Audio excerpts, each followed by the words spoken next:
El carrusel es un periodo en la vida de la mujer, incomprensible todavía para el hombre promedio no iniciado en MGTOW, que pertenece al 80% de hombres ignorados por toda mujer carruselera.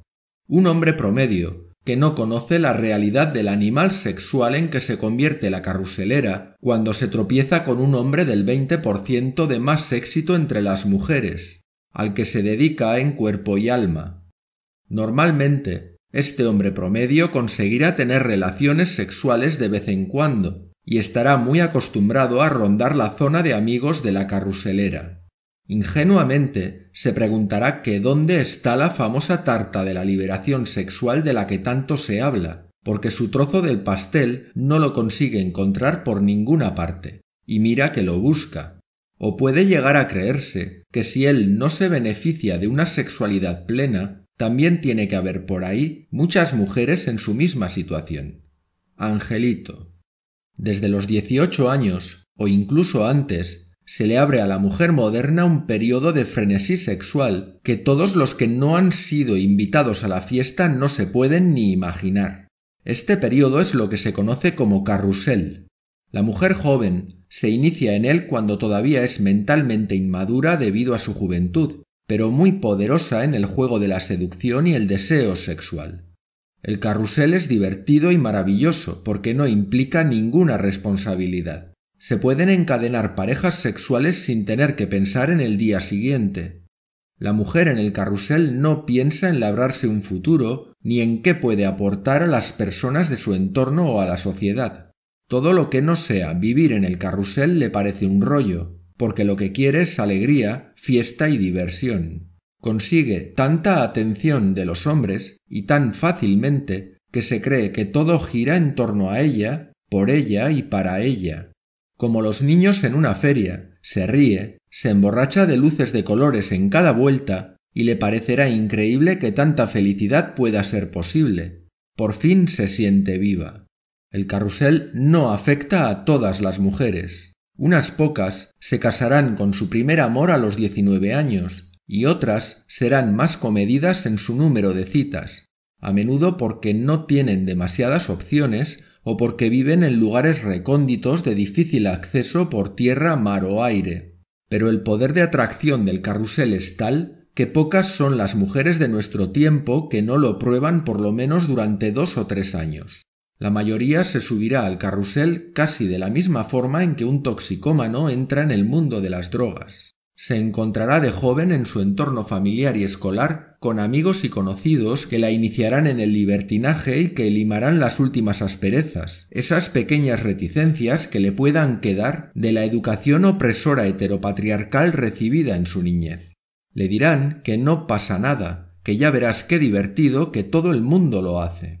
Debido a que todo es nuevo para ella, la timidez o la inseguridad la harán dudar, pero no sabrá cómo decir que no por no ser descortés, y como además le pican la curiosidad y el morbo, se subirá al carrusel y descubrirá que le gusta dar vueltas y más vueltas, cada vez más rápido hasta perder la cuenta. Por decoro, no enumeraremos aquí las imaginativas prácticas a las que se entregará la mujer carruselera y no intentaremos contar la historia de sus hazañas. Sería demasiado extenso para un solo vídeo. El fenómeno del carrusel está lejos de pasar de moda. Nunca antes el deseo sexual había estado tan incentivado ni tan sobredimensionado, ni tan presente en la sociedad.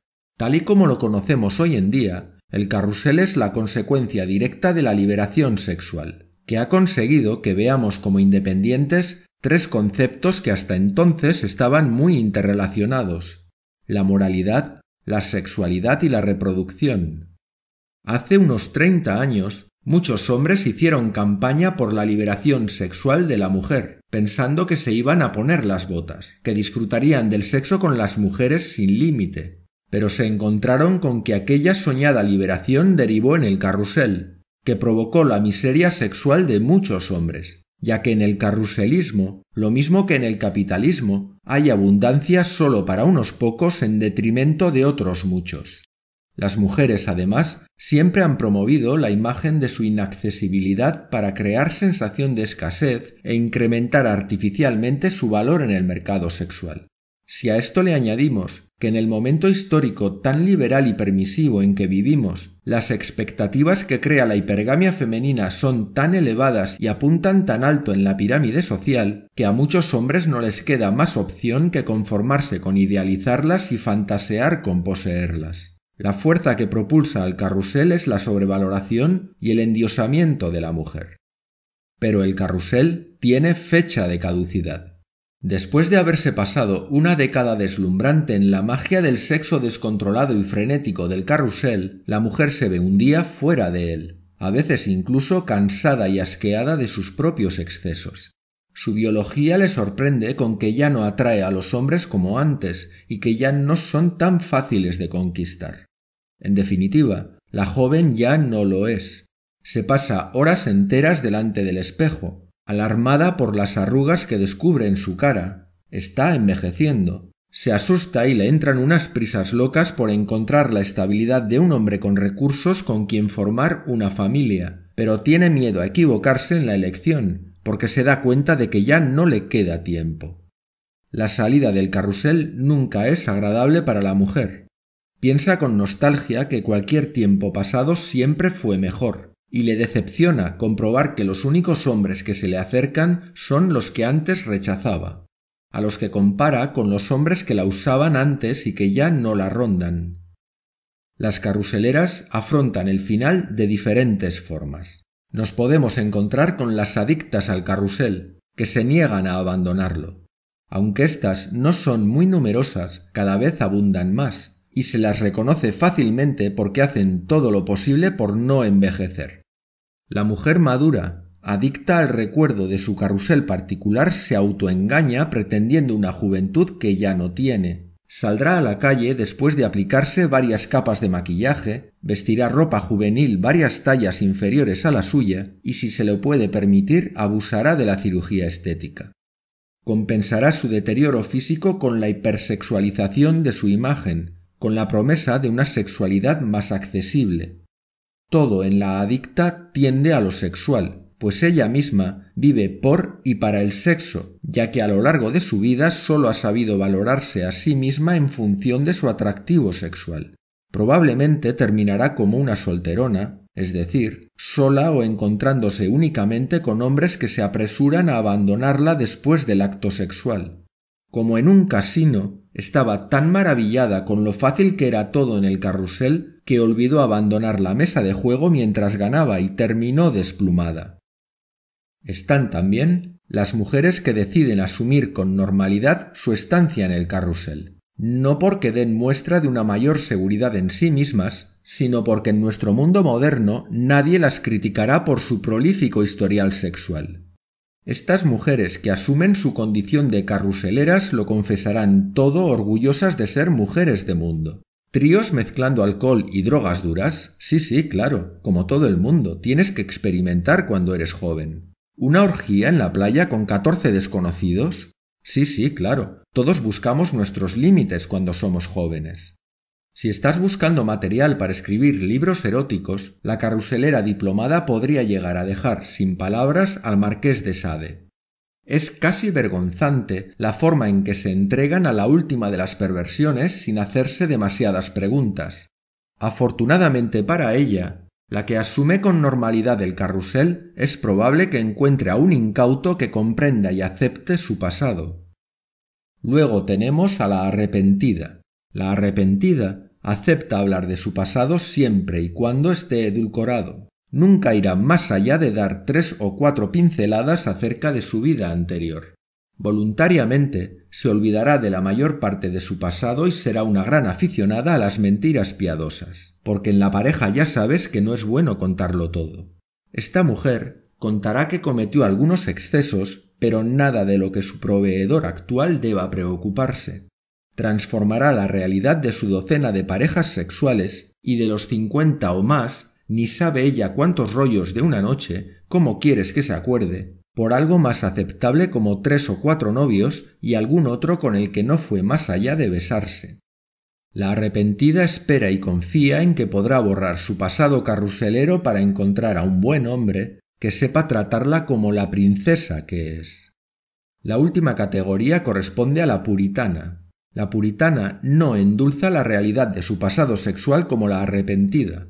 La puritana niega la realidad con todas sus fuerzas. Clamará al mundo su apego a los valores tradicionales, a la moralidad más estricta, se disfrazará de castidad y pureza e hipócritamente buscará la forma de enmascarar su pasado a través de la religión o se unirá a alguna ONG en la que mostrará al mundo su candorosa virginidad espiritual. La puritana sabe que con su escenificación podrá atrapar a algún hombre religioso, chapado a la antigua o lo suficientemente ingenuo como para creer todavía en unicornios.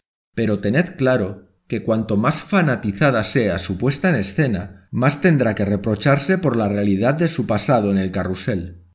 Este paso por el carrusel de parte de cada vez más mujeres no está exento de consecuencias tanto individuales como colectivas. Las consecuencias individuales son absolutamente personales y cada excarruselera sabrá cómo le afecta íntimamente el paso por su carrusel particular. Subirse a él fue decisión suya, y como persona adulta y responsable no debería culpar a nadie de las consecuencias de sus propias decisiones. Pero colectivamente, el hecho de que cientos de miles, incluso millones de mujeres actúen de manera similar, tiene que forzosamente influir y condicionar el modo en que evoluciona una sociedad, transformándola de alguna manera. Concretamente, el carrusel de la liberación sexual representa el cuestionamiento del principal contrato social que ha caracterizado la relación entre hombres y mujeres durante los últimos 5 o 10.000 años: la monogamia. La selección de una pareja reproductora es para cada uno de los dos sexos una función psicológica y biológica profundamente arraigada en nuestra vida. Está tan integrada en nuestro comportamiento habitual que con frecuencia ni siquiera nos damos cuenta de cómo condiciona nuestro comportamiento. Para que una especie sobreviva, debe producir descendientes, y esto suele ocurrir de dos maneras. Una, generando una gran cantidad de crías, como hacen los peces o los anfibios, desentendiéndose luego de su cuidado, de tal forma que sólo las mejores sobrevivan. Y otra manera, que consiste en generar unos pocos descendientes a los que sus progenitores cuidan para garantizar su supervivencia.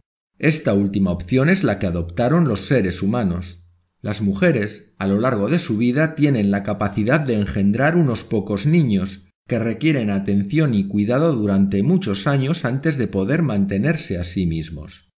La consecuencia evidente es que para una mujer la mejor estrategia reproductiva se basa en la hipergamia, en compartir el patrimonio genético con el mejor hombre posible que proporcione una descendencia sana y que se beneficie además de la protección de uno lo suficientemente poderoso como para garantizar la supervivencia de los niños hasta el final de su adolescencia. Por el contrario, para un hombre, la estrategia óptima sería extender su esperma tanto como pueda en la vagina de tantas mujeres como le sea posible. Siguiendo esta estrategia, nunca puede estar realmente seguro de que los niños vayan a ser suyos. De ahí que multiplique las posibilidades. Estas dos estrategias contrapuestas conducen a un hecho simple. Los machos compiten entre sí por el acceso a las hembras, mientras que las hembras compiten entre sí por el acceso a los machos de calidad. Los machos que pierden en el juego de esta competencia no se reproducen. Las hembras que pierden se reproducen, pero con parejas de calidad inferior a sus expectativas. Lo que a la mujer le interesaba de su pareja en aquel tiempo prehistórico era que le suministrara protección y recursos durante el mayor tiempo posible, y que el hombre no la abandonara por mujeres más jóvenes, más fértiles o más hermosas que ella. Es decir, que para maximizar las posibilidades de supervivencia de sus hijos, la mujer debía conseguir de alguna manera que el hombre renunciara a su instinto de reproducirse con cuantas más mejor y adoptara la exclusividad en beneficio de ella. Es decir, que adoptara la monogamia. Pero ¿por qué cambiaría el hombre de comportamiento? ¿Qué podría ofrecer la mujer que hiciera que el hombre sacrificara sus instintos? Para que ese abandono ocurriera, debían llegar a un acuerdo que se alejara del camino marcado por la naturaleza, en el que las dos partes obtuvieran algún beneficio y que les compensara a los dos mantenerlo durante siglos. De este pacto surgió la monogamia. que en el ser humano no es natural sino artificial, por el que cada parte se compromete a limitar sus respectivas tendencias instintivas de reproducción. La monogamia se basa en un intercambio simple. La mujer ofrece a un hombre el acceso exclusivo a su vagina a cambio del compromiso del hombre de satisfacer las necesidades de su compañera y sus descendientes, protegiéndola de otros hombres o de los peligros y las incomodidades de la naturaleza.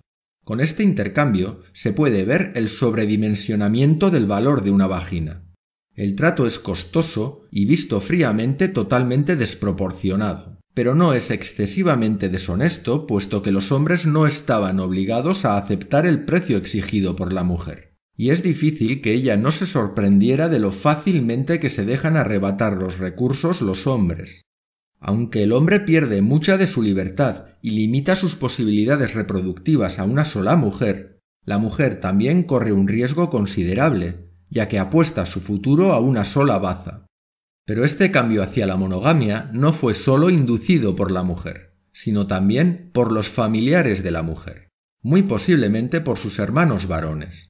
Imaginemos la situación. En un tiempo en el que una boca más que alimentar podía suponer una gran diferencia para un grupo humano, que una mujer volviera a donde su hermano, llorando porque el macho alfa que la embarazó se había ido con otra, le suponía al hermano el sobreesfuerzo de ocuparse de su hermana y sus sobrinos, cuando ya tenía dificultades para alimentarse a sí mismo, posiblemente a su madre, que para eso estaban los hijos también, y naturalmente a la mujer y a los hijos de la mujer con la que cohabitara en ese momento. A ese hermano le interesaría más que a su hermana la mantuviera el hombre que la abandonó, por lo que le faltaría tiempo para organizar una batida con algunos primos y amigos, para localizar al huido y obligarle a que se ocupara de la disgustada hermana y de sus desamparados sobrinos. Para la mayoría de hombres, el paso a la monogamia fue en general un acuerdo aceptable. No solo les permitía retirarse de la pelea permanente por el acceso a las mujeres, sino que podían dedicar el tiempo y la energía liberados de esta manera a desarrollar la comunidad. La energía invertida en la lucha individual se podía derivar hacia la lucha colectiva, para, entre otras cosas, hacer la guerra a los vecinos, construir pirámides, explotar los recursos naturales o inventar la rueda. Por añadidura, el hombre estaba más tiempo disponible en el hogar, por lo que el padre se pudo involucrar más en la educación de su descendencia, lo que optimizó la transmisión del conocimiento intergeneracional. La mujer, por su parte, se privó de la posibilidad de pasar de un hombre a otro para asegurarse el acceso a un proveedor protector, incluso cuando fuera ya demasiado vieja o demasiado fea para poder atraer a nadie. Pero el aporte a la pareja monógama no era igualitario. El mayor gasto energético recaía en el hombre, quien aportaba la mayor parte de los recursos necesarios para el sustento de la familia, por lo que el hombre tenía más tentaciones que la mujer para deshacer el acuerdo, renunciando a sus obligaciones y marchándose a otro lado. Es para evitar esta huida del hombre que, por ejemplo, la familia de la mujer aportaba una dote al hombre en el momento de la unión en matrimonio como forma de compensar que el hombre asumiera la carga de mantener a su mujer.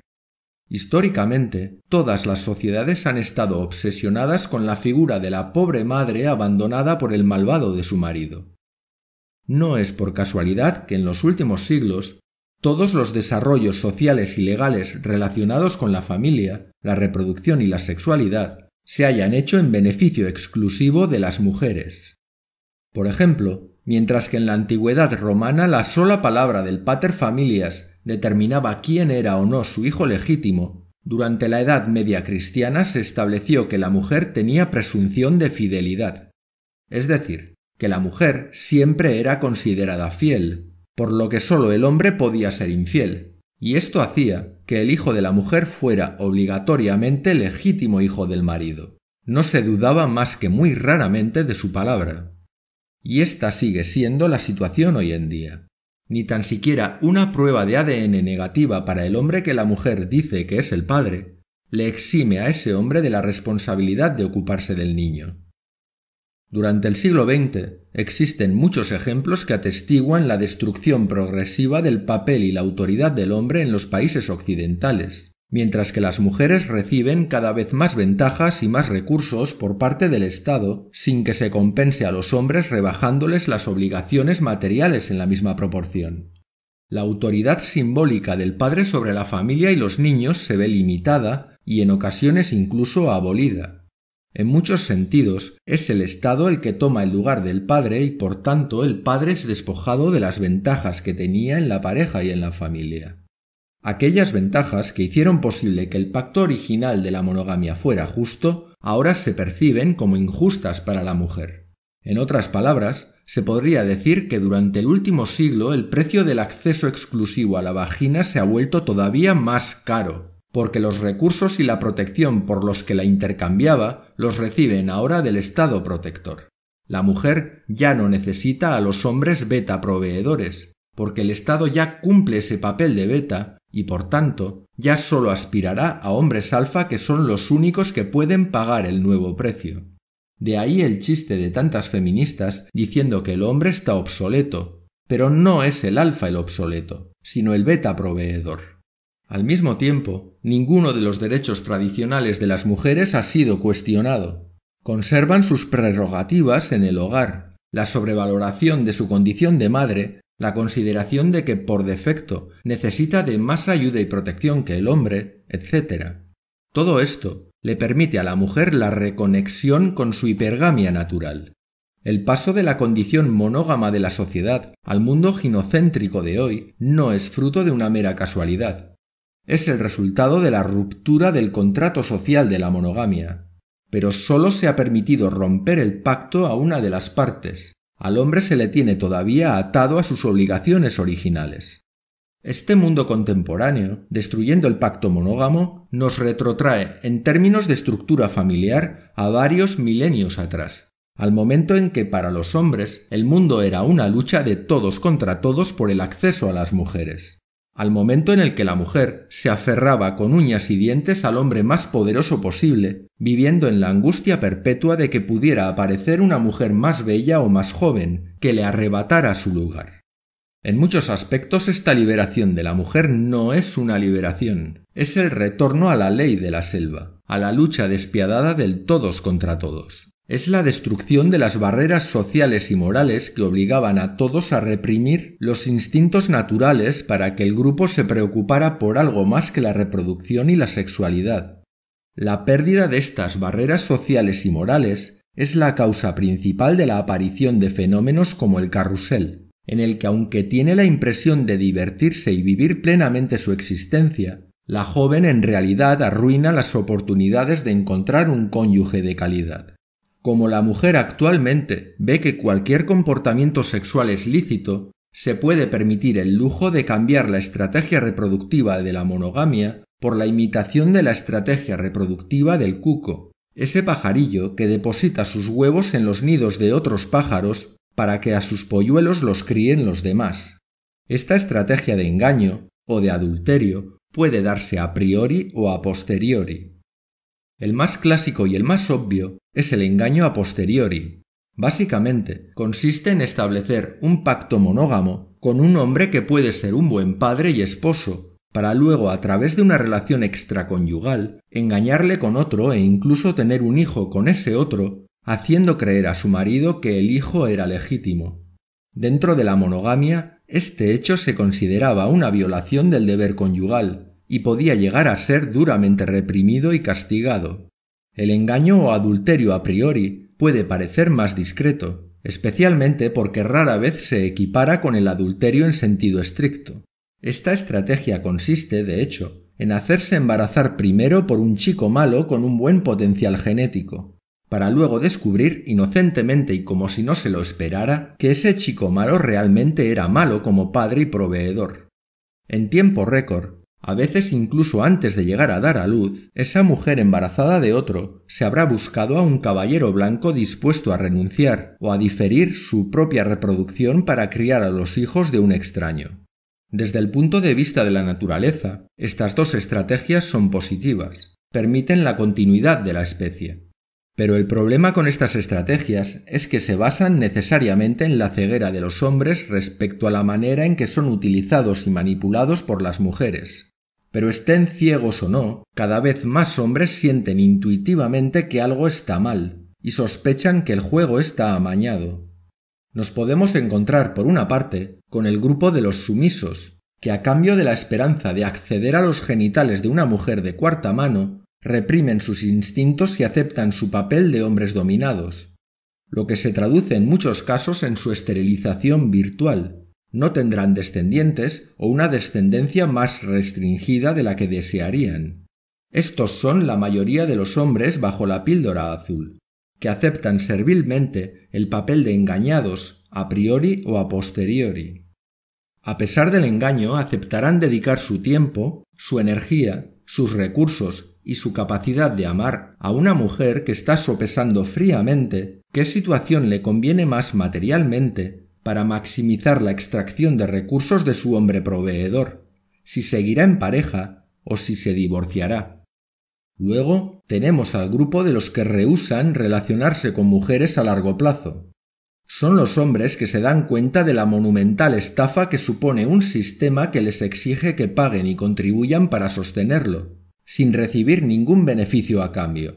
Este grupo puede considerarse como el de los hombres que han tomado la píldora roja. Este grupo es muy diverso y está compuesto por aquellos que simplemente rechazan cualquier relación duradera con una mujer, en la opinión de que hoy en día no se dan las condiciones adecuadas para que formar una pareja sea una opción deseable, y por aquellos que se emparejan de todos modos pero siguiendo unos criterios específicos propios, como por ejemplo, descartar a las madres solteras o a las mujeres con demasiado kilometraje. Finalmente, tenemos al grupo de los hombres simplemente confundidos, y realmente tienen motivos para estarlo, pues vivimos en un mundo que nos exige que cumplamos con nuestras responsabilidades como hombres, pero que limitemos nuestros instintos. Un mundo en el que la mujer exige un mayor respeto todavía del que siempre ha sentido el hombre por ella, mientras que ella no es ni tan siquiera capaz de respetarse a sí misma. Un mundo, en definitiva, que pretende controlar y someter el comportamiento masculino mientras promueve el descontrol del femenino. Algunos de estos hombres confundidos caerán inevitablemente en la misoginia y en el rechazo puro y duro a la mujer, pero otros querrán buscar las respuestas a todas las preguntas que se hacen y terminarán ayudados por Internet ingiriendo la píldora roja. Este riesgo de una toma de conciencia masiva de los hombres sobre la realidad de las relaciones de seducción y sexualidad, poniendo en evidencia las estratagemas manipuladoras de las mujeres, es algo que debería preocupar a las mujeres. Para que la sociedad pueda continuar priorizándolas, validando su comportamiento por muy discutible que pueda ser a veces, y considerarlas permanentemente como víctimas de las circunstancias y nunca como responsables de sus propios actos y decisiones, es necesario que exista una gran cantidad de hombres frustrados, sexual y emocionalmente, que se arrodillen obedientes y sumisos ante ellas. Pero el número de hombres que desconfían ante el desequilibrio en las relaciones hombre-mujer es cada vez mayor, por lo que el feminismo, en su carrera hacia ninguna parte, necesitará seguir aplastando a los sumisos para que nunca se les ocurra desviarse de la Matrix, y aplastar y doblegar la insumisión de los que no quieren continuar en el rebaño para evitar la disidencia al pensamiento único.